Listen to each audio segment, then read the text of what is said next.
అందువలన అనేకుల ప్రార్థన ద్వారా మాకు కలిగిన కృపావరము కొరకు అనేకుల చేత మా విషయమై కృతజ్ఞతాస్థుతులు చెల్లింపబడును. చూడండి, అనేకుల ప్రార్థన ద్వారా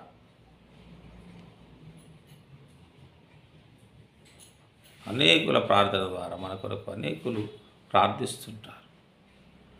మనకు తెలియదు మన కొరకు ఎవరెవరు ప్రార్థన చేస్తున్నారో మనకు తెలియదు. అనేకుల ప్రార్థన మనకు తెలియకుండానే చాలా మటుకు ప్రార్థనలు జరుగుతుంటాయి. మన కొరకు ప్రార్థించేవారు ఉంటారు, సంఘముల కొరకు ప్రార్థించేవారు ఉంటారు. అందరి ప్రార్థనల ద్వారానే మనము ఈ విధంగా ఉంటున్నాం. మరి ఆయన ఏమంటున్నారు? అనేకుల ప్రార్థన ద్వారా మాకు కలిగిన కృపావరములు అనేకులు. మరి చూడండి, ప్రార్థనల ద్వారా కృపావరములు పొందగలుగుతాం.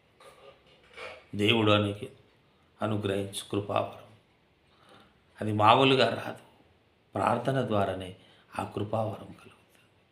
అందుకే ఆయన అంటున్నారు, అందువలన అనేకుల ప్రార్థన ద్వారా మాకు కలిగిన కృపావరం. ఈ కృపావరం కలిగిందంటే మరి అందరి ప్రార్థనని.